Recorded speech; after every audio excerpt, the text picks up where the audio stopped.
సౌలు అతనిని తొలగించి అంటే సౌలుని తొలగించి దేవుడు దావీదును మరి రాజుగా ఎన్నుకున్న విధానం చూస్తున్నాం. యెష్షై కుమారుడైన దావీదును, ఇంగ్లీష్లో జెస్సీ కుమారుడైన దావీదును నేను కనుగొంటిని. అతడు నా ఇష్టానుసారుడైన మనుష్యుడు. ఎవరిస్తానండి ఈ సాక్ష్యం? దేవుడు ఇస్తున్నాడు. నీ చుట్టూ ఉన్న వాళ్ళు నీ గురించి సాక్ష్యం చెప్పడానికి కొంచెం ఇబ్బంది పడవచ్చు. ఇష్టమైతే ఒకలా చెప్తారు, అవసరం ఉన్నంత వరకు నువ్వే అంత అంటారంట. అవసరం తీరాక నువ్వే అంత, నువ్వే అంత, నువ్వు ఎంత, రెండు చాలా దగ్గర సంబంధాలు ఉన్నాయి. కాబట్టి మనిషి మనస్తత్వం అలాంటిది. మన మిత్రులు, శ్రేయోభిలాషులు, సన్నిహితులు, మరి శత్రువులు లాంటి మిత్రులు అందరూ కూడా రకరకాల సాక్ష్యాలు చెప్తూ ఉంటారు. కానీ దేవుడు ఇస్తున్న సాక్ష్యం ఏదండి? నా ఇష్టానుసారుడైన మనుష్యుడు. దావీదు ఎవరండి? దావీదు యెష్షై కుమారుడు, ఇంట్లో చిట్ట చివరివాడు. దావీదుని తండ్రి కానీ అన్నలు కానీ ఏ విధంగా చూశారండి? ఏ విధంగా చూశారు? సాదాసీదా గొర్రెలు కాసుకునే గొర్రెల కాపరి. నువ్వెంత ఆఫ్టర్ ఆల్ వెళ్ళి ఆ కొండల్లో లోయల్లో గొర్రెల్ని కాచుకో అన్నాడు. దావీదు మాట్లాడా? ఒక్క మాట పన్నెత్తి ఒక్క మాట మాట్లాడలేదు. మౌనంగా దేవుని ఆజ్ఞను శిరసావహించి గొర్రెల కాపరిగా మరి ముందుకు వెళుతున్నాడు. ఒకనొక రోజు వచ్చింది, ఆయనంటూ టైం వచ్చింది, నిర్ణయకాలం వచ్చింది, దేవుడు నిర్ణయించిన సమయం వచ్చింది. నిర్ణయించిన సమయం లేదా దేవుడు నీ కోసం ఏర్పాటు చేసిన సమయం వస్తే పరిస్థితులు కాదు, మనుషులు కాదు, వ్యక్తులు కాదు, సంస్థలు కాదు, తలుపులు బద్దలైపోతాయి. అదే జరిగింది దావీదు విషయంలో. దావీదు మరి రాజుగా అభిషక్తుడు అయ్యాడు. ముందు రాజు ఏ విధంగా చూశాడంటే సౌలు దావీదుని ఈ విధంగా చూశాడు. సౌలు దావీదుని నువ్వే నా బెస్ట్ ఫ్రెండ్ అన్నాడా? నీ వల్లనే నేను ఈ స్థితికి వచ్చాను అన్నాడా? అనలేదు. కానీ విషపు చూపు చూపాడంట. విషపు చూపులో రకాలు ఉంటాయి. కొంతమంది చూస్తే కరుణ, జాలి, దయ వస్తాయి. కొంతమంది చూస్తే మరి మన ఇంటిలో వ్యక్తి అనుకుంటాం. కొంతమంది చూస్తే వీడు చూపేందుకు నా మీద పడింది అనుకుంటాం. అలాంటి విషపు చూపు సౌలు చూశాడు. తనకున్న ఘనతని, తనకున్న కీర్తిని, తనకున్న రాజ్య అభిషేకాన్ని ఉన్న పడంగా రాత్రి లాక్కెళ్ళిపోతాడనే భయంతో, అభద్రతా భావంతో, ఇన్సెక్యూరిటీతో జరిగిందేంటి? సౌలుకి 1000 కొలది జయము, దావీదుకి 10,000 కొలది జయమని ఆనాడు కూడా స్త్రీలే మరి చిచ్చు పెట్టారు దావీదు సౌలు మధ్యలో.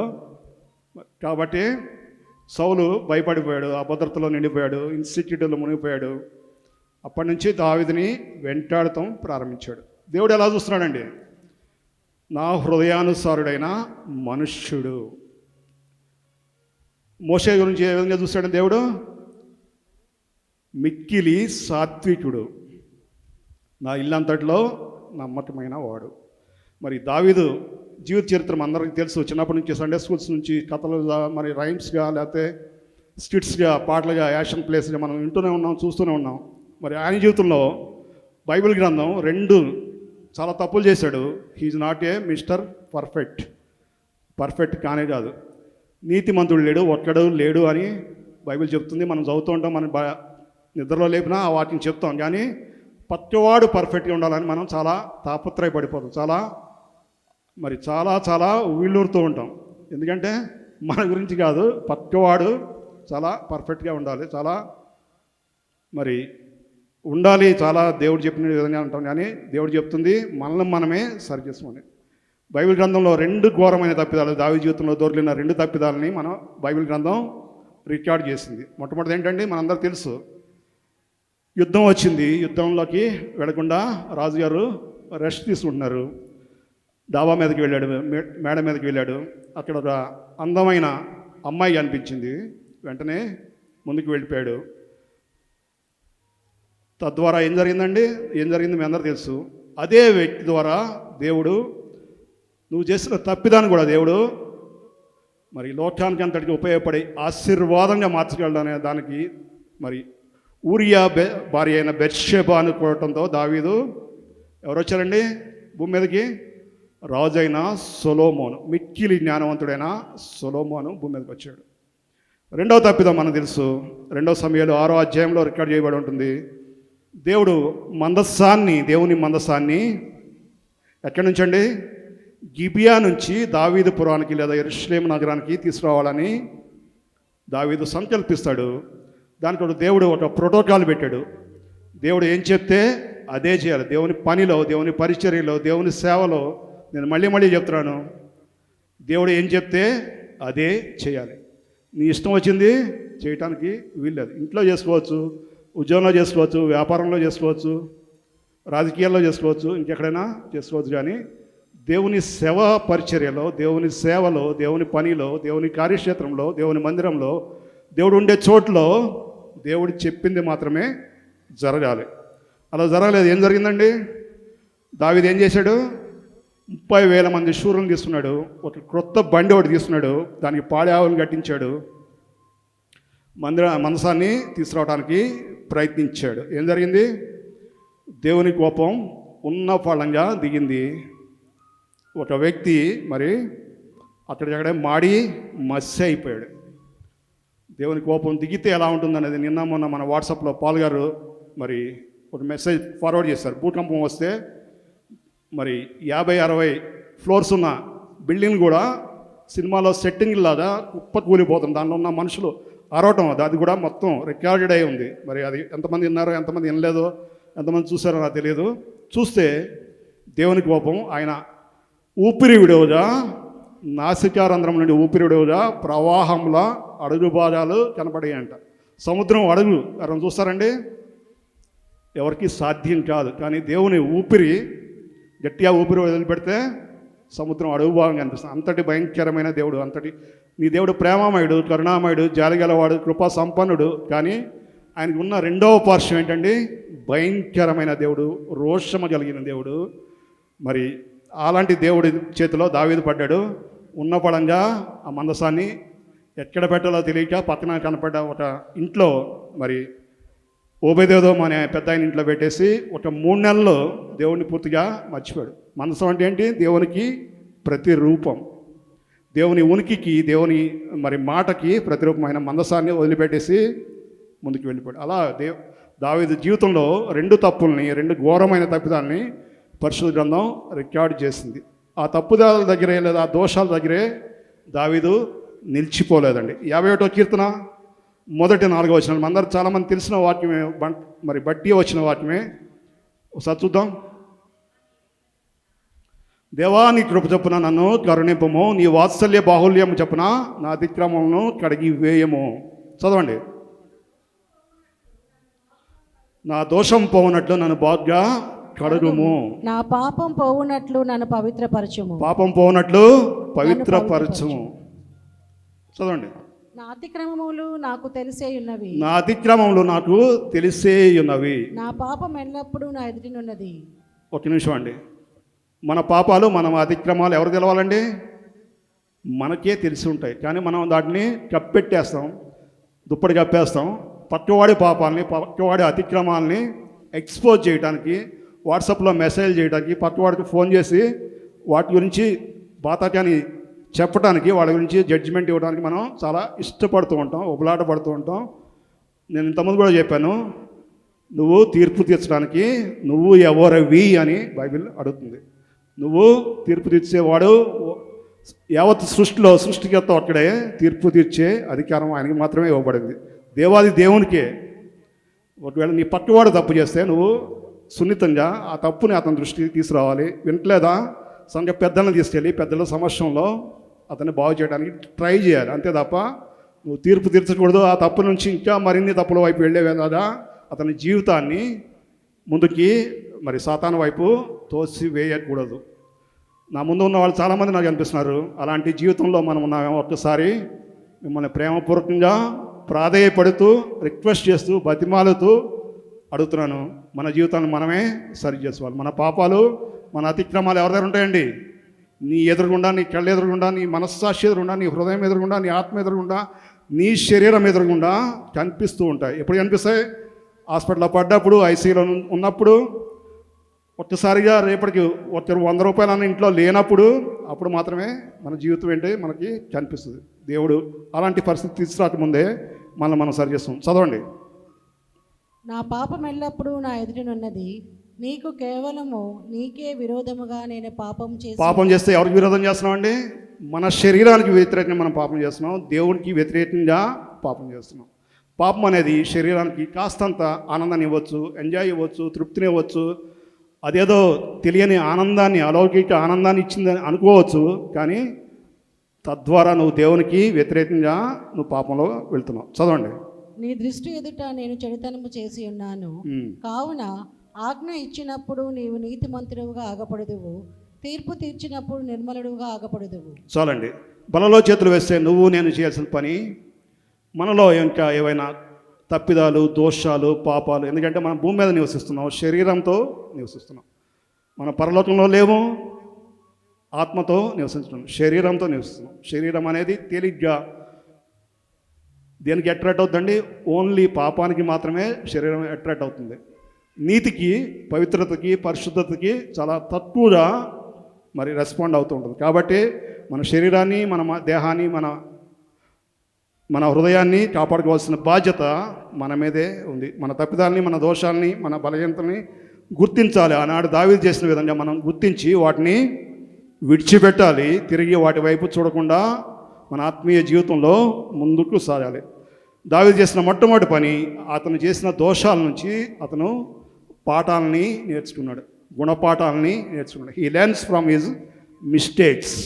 రెండవది ఏంటో చూద్దాం. దేవుడు మరి దావీదుని దేవుడు ఎందుకు హృదయానుసారుడు అన్నదాన్ని మనం ధ్యానిస్తున్నాం. మొట్టమొదటిది, అతను తను చేసిన తప్పులు, దోషాల ద్వారా పాఠాలని, గుణపాఠాలని నేర్చుకున్నాం. అంతే తప్ప పక్కవాడికి పాఠాలని, గుణపాఠాలని నేర్పడానికి ప్రయత్నించకూడదు అనేది మరోసారి దేవుడు, పరిశుద్ధ దేవుడు నీతో చెప్తున్న మాట. రెండవది చూద్దాం. సమూయేలు మొదటి పత్రిక 30వ అధ్యాయము 8వ వచనం, 30 and 8. 1 Samuel 30 and 8. నేను ఈ దండును తరిమినలా చదవండి.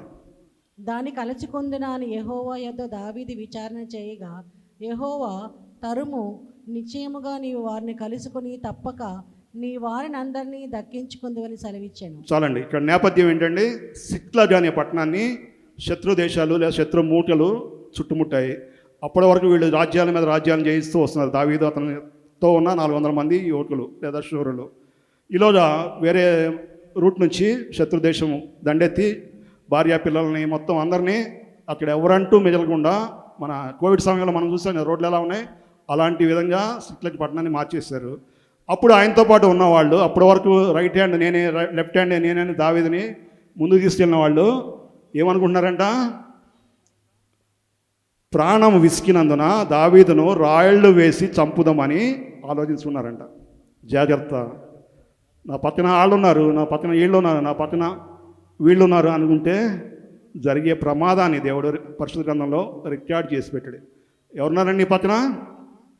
నీ పక్కన నీ నీడ కూడా నిన్ను మోసం చేసి వెళ్ళిపోయే అవకాశం ఉంది అనేది జ్ఞానం ఉన్నవాడు గ్రహించునుగాక. మరి దావీదుకు ఉన్న రెండవ గుణ లక్షణం, అలాంటి సమయంలో దావీదు ఏం చేశాడండి? మనమైతే ప్రేయర్ టవర్ దగ్గరికి వెళ్తాం, లేదా పాస్టర్ ఆంటీ దగ్గరికి వెళ్తాం, ఇంకెవరి దగ్గరికి వెళ్తాం, లేకపోతే ఇంకా ఫోన్ పట్టుకుంటాం, మొబైల్ ఫోను.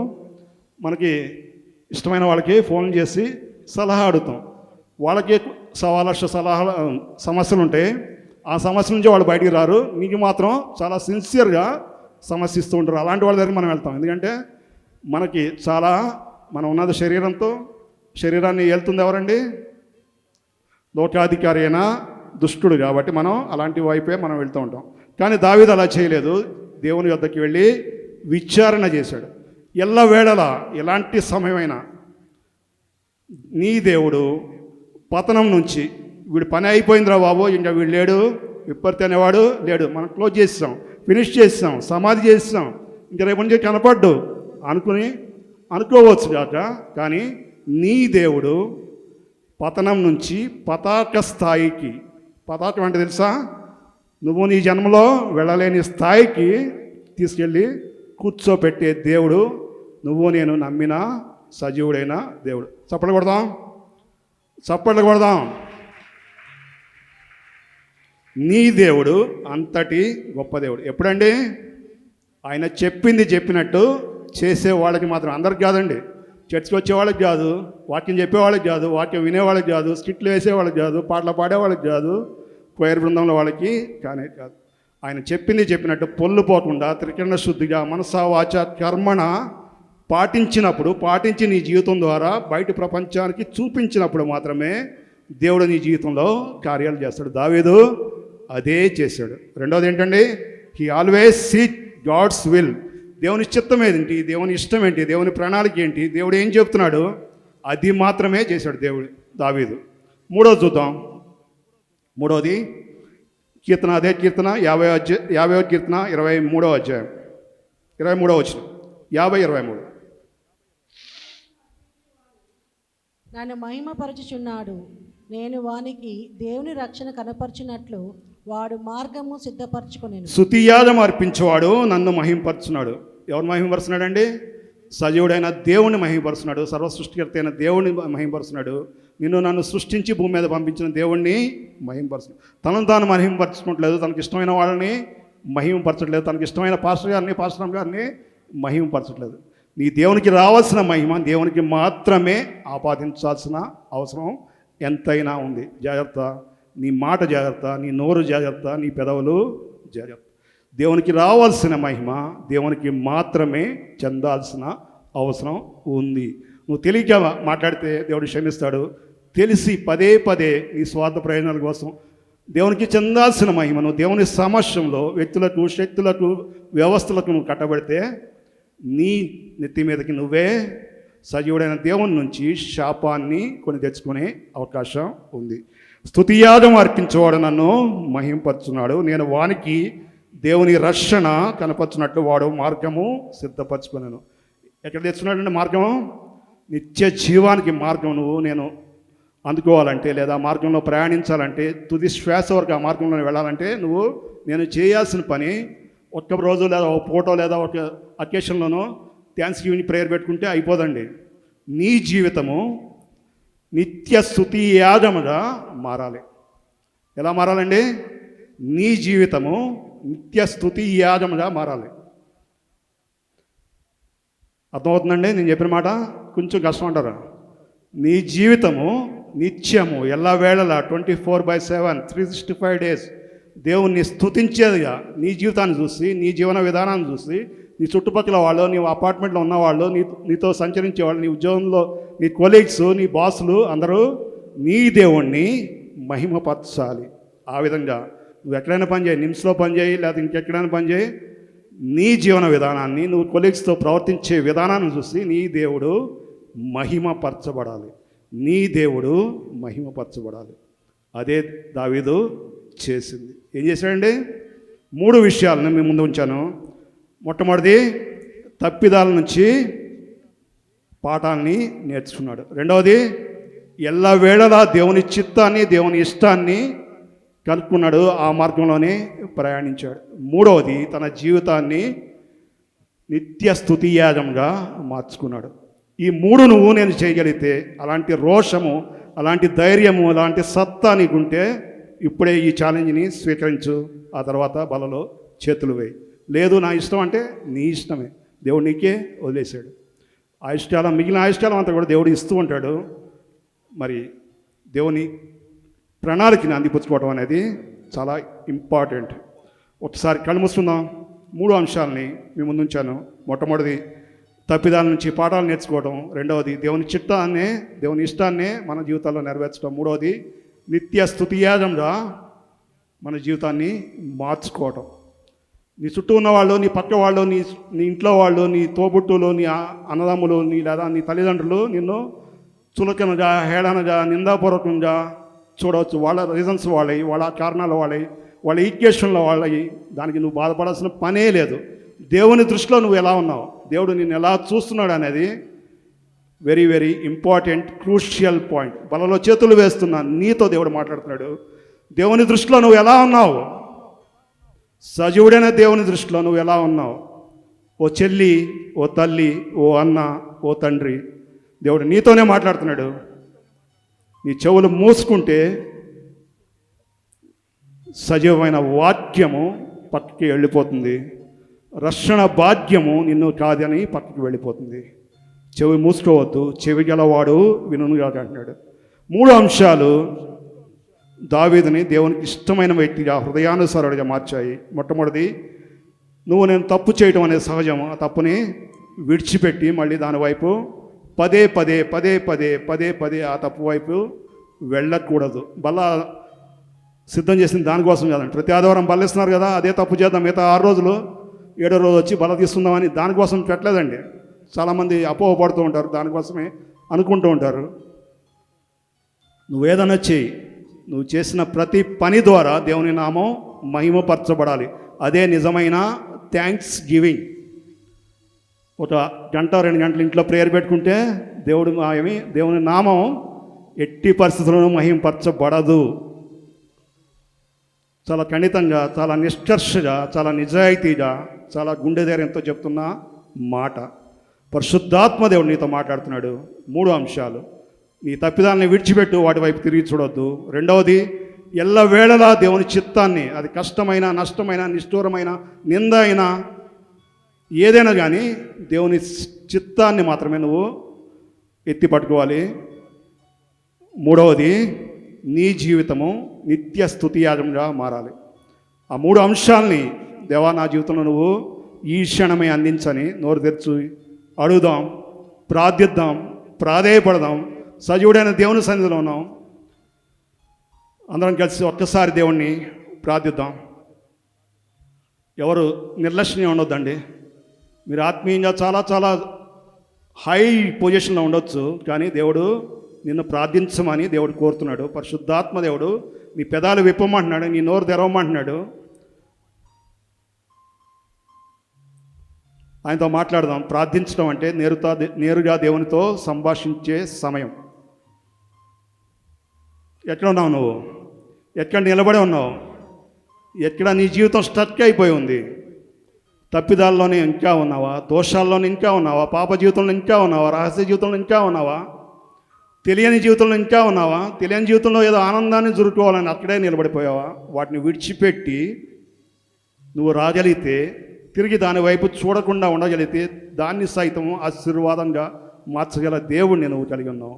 2వది, నీ ఇష్టము, నీ చిత్తము, నీ ఫేవరెట్స్, నీ ప్రయోజనాలని, నీ స్వార్థాలని పూర్తిగా పక్కన పెట్టి దేవుడు చెప్పిన మాటని, దేవుని ప్రణాళికని, దేవుని చిత్తాన్ని, దేవుని ఇష్టాన్ని మాత్రమే నీ జీవితంలో నెరవేర్చేలాగా నువ్వు దేవునితో ఒడంబడిక చేసుకోవాలి. 3వది, నిత్య స్తుతి యాగంగా నీ జీవితము, నీ జీవన విధానము, నీ కుటుంబ జీవితము ఉండగలిగిన స్థితికి నేను రావాలి.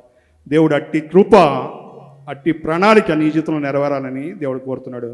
దేవుడు అట్టి అవకాశాన్ని నీ జీవితంలో, నా జీవితంలో బలలో చేతులు వేస్తే మనందరి జీవితాల్లో తప్పక దయచేయునుగాక. ఆమేన్.